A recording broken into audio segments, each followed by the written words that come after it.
Hey everybody, thanks for joining. I'm Sean McCarran. Today I'm going to talk to you about the Charles River Bike Trail. This 23-mile bike ride is one of the best rides in New England.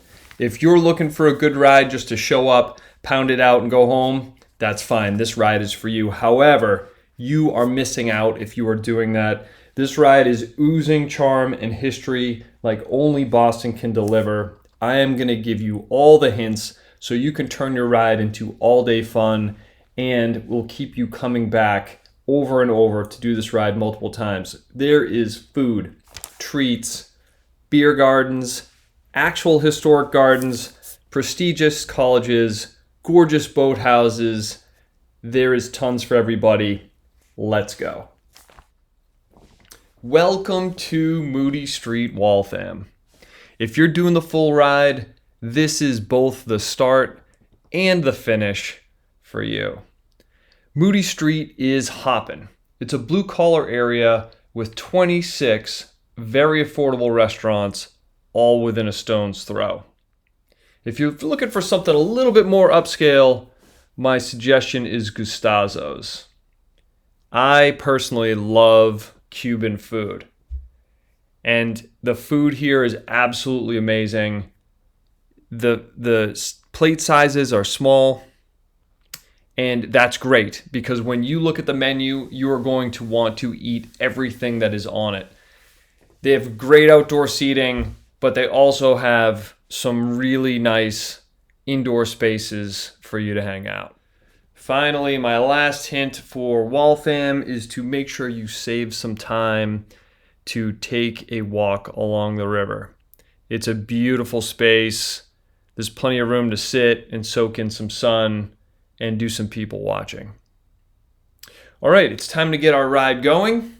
As you leave Waltham, we're going to go over the bridge. We're going to cruise around some beautiful old factories. And before you know it, we will be out of downtown and we'll be into some green space.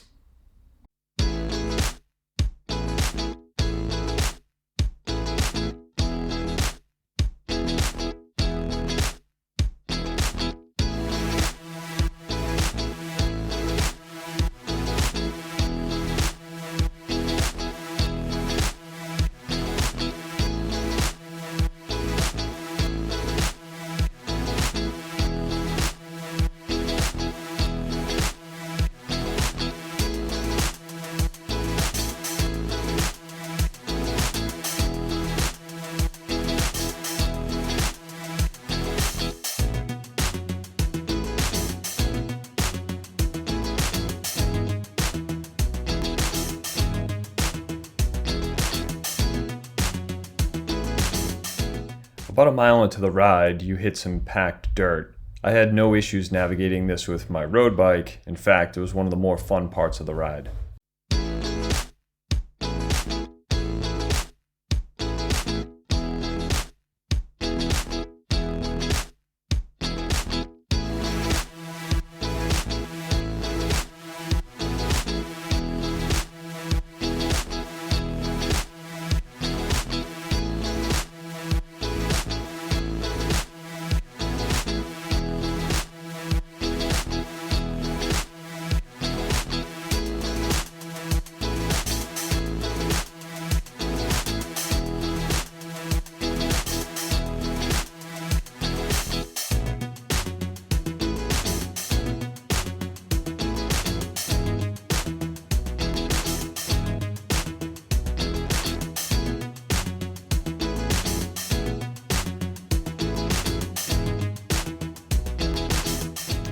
I love this ride. However, I'm not going to show you a lot of video from the Newton or Watertown sections of the ride. In that space, there is some busy roads. There is some sections where you may need to ride on a sidewalk. It is not A+ sightseeing like everything from the Arsenal Street Bridge to downtown Boston. In fact, if you wanted to make this ride shorter, you certainly could always tackle it in little waves, and I would say one opportunity is to turn around on the Arsenal Street Bridge in order to just capture the Boston side of the ride. So we'll pick it up on the other side of the Arsenal Street Bridge on our way to Mount Auburn Cemetery.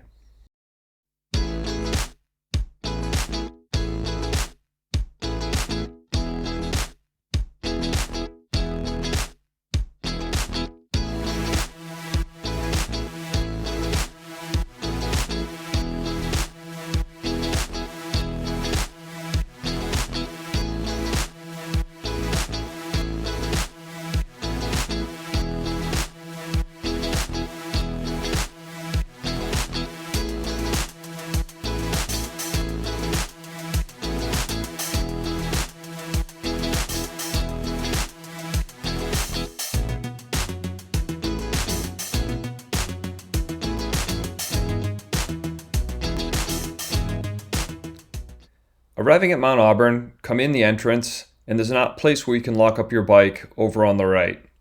If you're driving, you can park on any of the roads that aren't marked in green. At Mount Auburn, they do not allow you to bike on the roads or to run. It's a very quiet place. It hits the Zen score at a 10. My suggestion is to walk the green path. It's about a 2-mile path, and it takes you past all the main sites. It's fairly flat and easy to walk. Some of my favorite places are the Asa Gray Garden, the Bigelow Chapel and Sphinx, and the Visitor Center, also called Story Chapel. They're all right by the very front entrance. You can't go wrong. Even if you come in and spend a few minutes, you can see these sites. With a little bit of a longer walk, I love the Willow Pond. It's a beautiful loop that you can walk around the pond, and the flowers there are particularly nice. Also, the Washington Tower is terrific. If you're into a more interesting way to get to the tower, you can go down Palm Ave, which I particularly liked because you got to wind through the woods and walk up a hill to get to the tower, as opposed to just taking the road up to the tower itself. And for those of you that really want a famous person dead in your cemetery to make that cemetery special, Longfellow is also buried here. Mount Auburn is a half-mile from the Charles. It is the first cemetery in all of the United States. It was dedicated in 1831, which is 3 years ahead of the Boston Garden, which was the first public park in all of the United States. Mount Auburn and Boston Public Garden are particularly noteworthy in that it was a time in history where there was a desire to create places where people across all social statuses could gather. Prior to Mount Auburn, everyone was buried in a graveyard. The word cemetery is derived from the Greek word for sleeping place, and it was a concept where through landscape design, through gardens and arboretums, we were able to create a special place where people could come and visit those that have passed on. Inspired by Père Lachaise Cemetery in Paris, the original land was purchased from Stone's Farm for $6,000, which was the first 70 acres of what is now a 170-acre cemetery. The concept of a social gathering place was so inspiring that word traveled across the United States. And then in the 1940s, Mount Auburn was one of the most popular tourist destinations in all of the U.S., alongside Niagara Falls and Mount Vernon. Even if you're not a history buff, Mount Auburn is an awesome place to visit. There is beauty around every corner. The landscape architects have done a terrific job blending the cemetery into the surrounds, and at every turn, your eye catches something different.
As you stand in front of Bigelow Chapel, you'll feel like you've just been transported to Europe or someplace in the last fantasy book that you just read.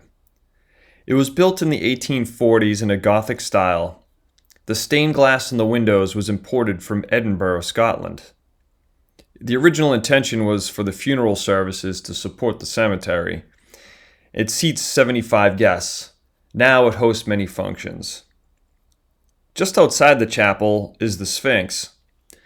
It was built in 1872 as a memorial for the Union dead and celebrating the end of slavery. The image was chosen to represent intellect and physical force. In order to construct the Sphinx, a 40-ton block of granite was purchased from Maine. At the time, it was the largest block of granite ever shipped and was a challenge just to get to Boston. The Sphinx has a dedication on the side which reads, "American Union preserved, African slavery destroyed, by the uprising of a great people, by the blood of fallen heroes." Washington Tower was constructed between 1852 and 1854. Not surprisingly, it honors George Washington. It was modeled after feudal round towers from Europe. It's complete with battlements, Gothic windows, and a beautiful spiral staircase.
The next section of the ride is the most fun. Memorial Drive is closed to cars on Saturday and Sunday from mid-April to mid-November.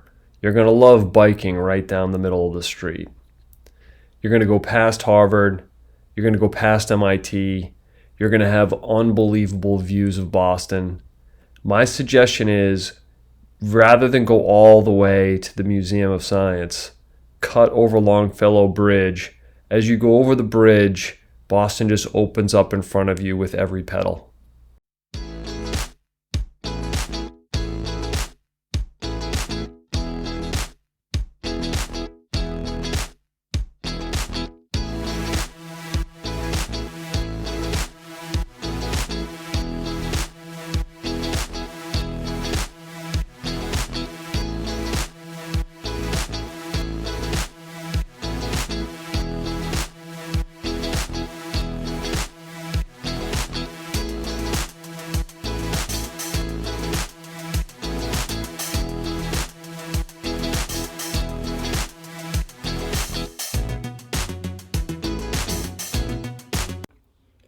When you arrive at Harvard, you're greeted by two beautiful boathouses.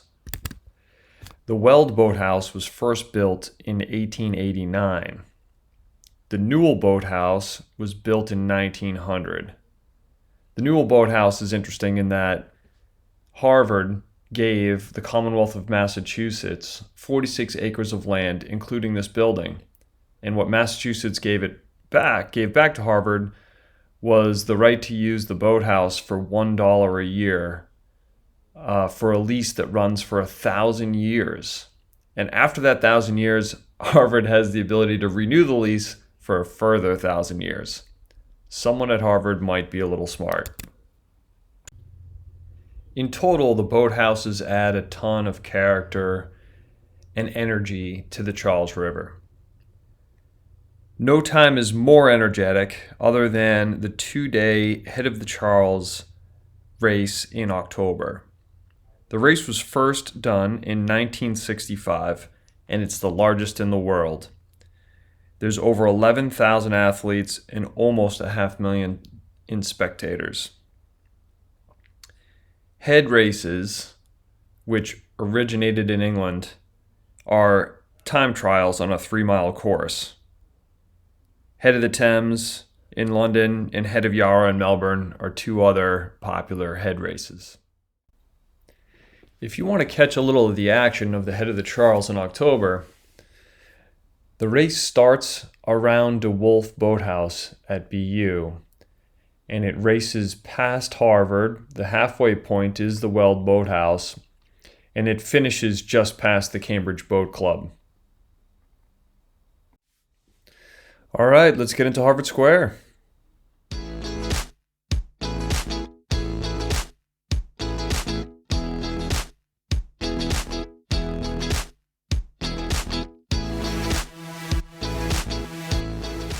Harvard Square is a must-stop place on your ride. I've mapped out a very simple 1-mile loop. You could stop and stretch out your legs and grab some food, or just do a quick pedal through this area in order to soak in some of the history. On this map, I've pointed out a few of my favorite places to eat. Number 1 is the Hourly Oyster House. There's nothing like a little bit of seafood, nice and light, and you're in the middle of a ride, and this place is great. If you're into some pub fare, the Russell House Tavern would be my suggestion for you. And finally, if you just want a treat, a coffee, and maybe a pastry or a chocolate, go to LA Burdick's. It's absolutely amazing. It's beautiful inside, and there's an awesome garden next door. And of course, don't forget why you're here in Harvard Square, which is to see Harvard, the oldest institution of higher education in the United States. It was created in 1636, and pedaling through their campus is absolutely unbelievable.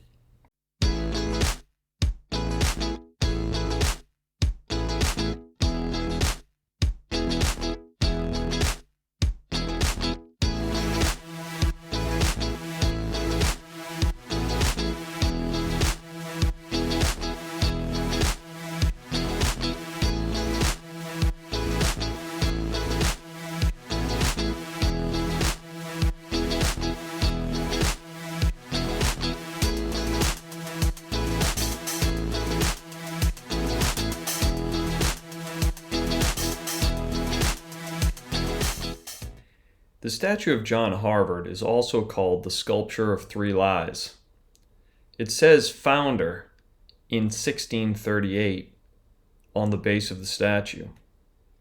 In reality, Harvard was founded in 1636, and the founder was not John Harvard. The founder was the Great Court of the Mass Bay Colony. John Harvard happened to be the first benefactor. He donated half his estate and his library in order to get the college started. And finally, the sculpture is not even the face of John Harvard. Apparently, it's the face of a student in Harvard's past. Harvard is home to the oldest library in the United States. And if you combine all the work that's across the 70 libraries that Harvard owns, It is the largest library in the world. Harvard owns 5,457 acres of land, prime real estate in Cambridge. That is about 4,000 football fields. When you stand on the campus and you look around, that's only about 4% of their land holdings.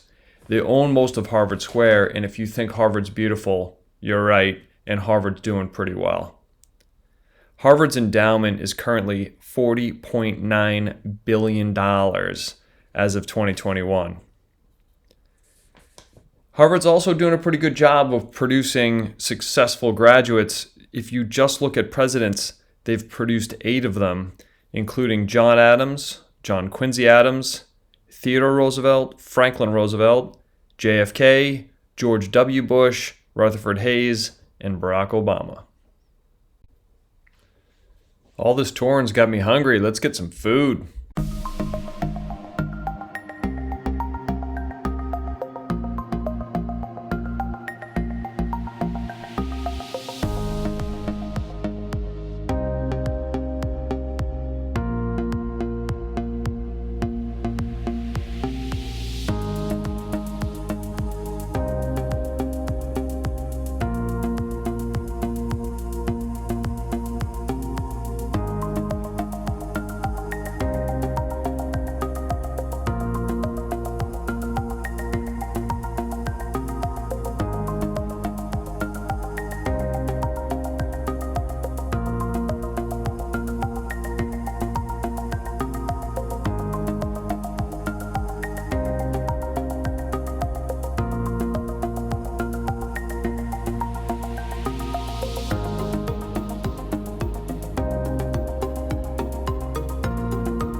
Thanks, Harvard. Time to cruise down the road and see another great Massachusetts college in MIT.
MIT students may be super smart, but they don't spend all their time studying.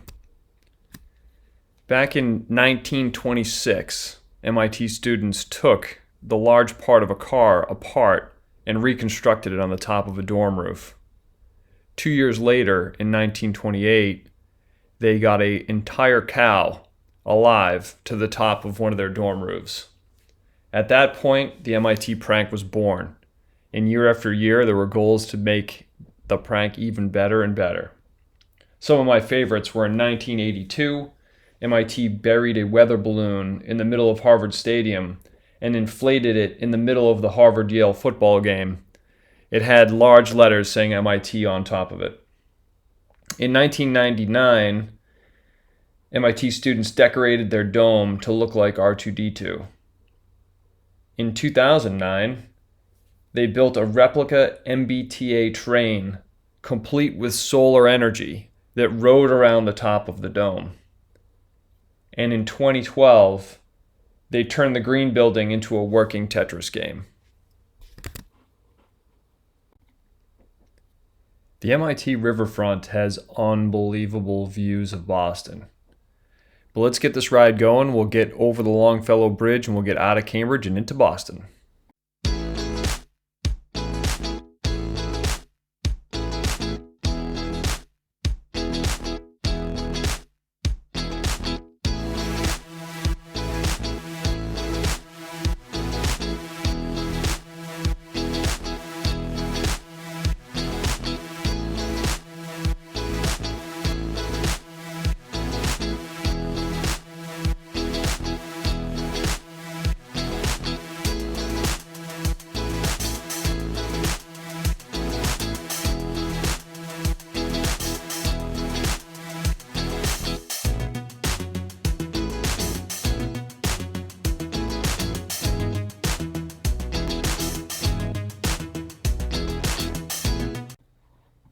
We've arrived at my favorite place along the Charles, Beacon Hill.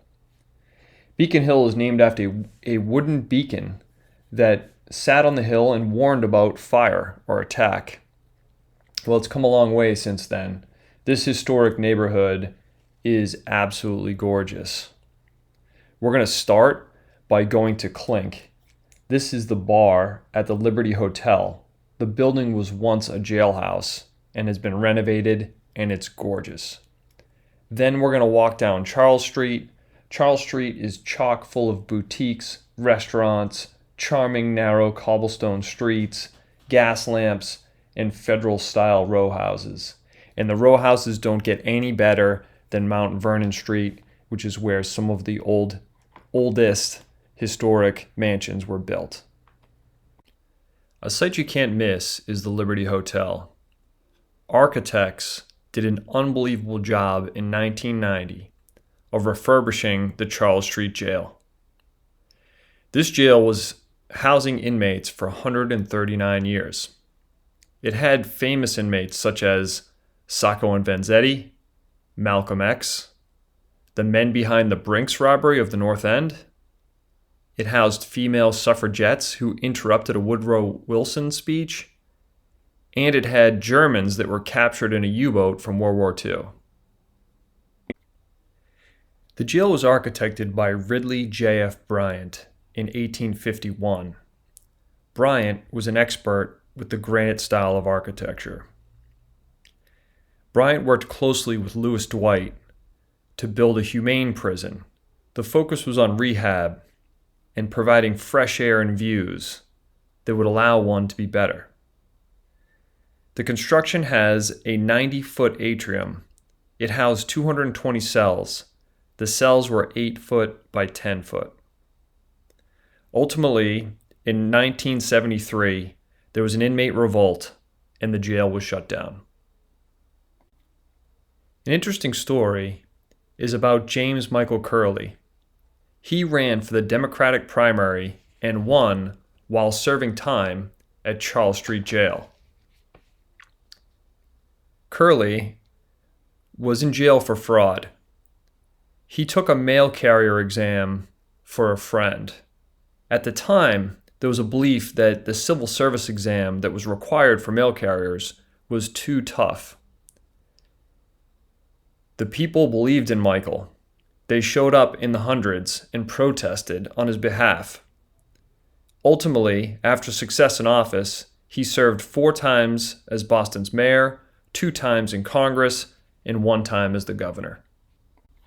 The Liberty Hotel has 3 places where you can sit, have a drink, and soak in the beautiful history of this place: Alibi, the Catwalk, and Clink. Ready for a little bit more history? Let's take a stroll down Charles Street.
All right, it's time for the last leg of our tour. We are going to head over to the Hat Shell, which is famous for hosting the Boston Pops on the 4th of July. We are going to go to the Owl's Nest, which is the Nightshift Brewery's beer garden, and then we're going to grab a seat on the grass and just watch the world go by.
If you're not making the full ride, a good place to park is just off Soldiers Field Road in Allston.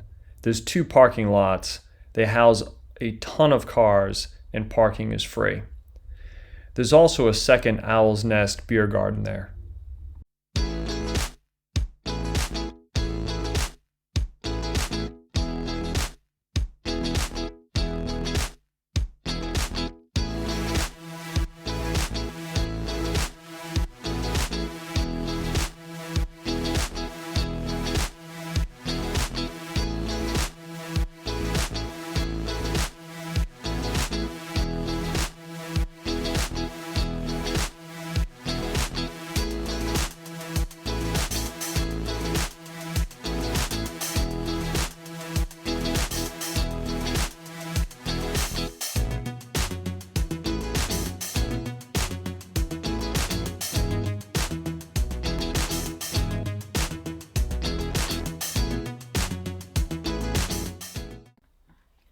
Well, that's wraps, folks. I hope you enjoyed the video as much as I enjoyed making it. If you did, please hit like and tune into other Need to Boston productions.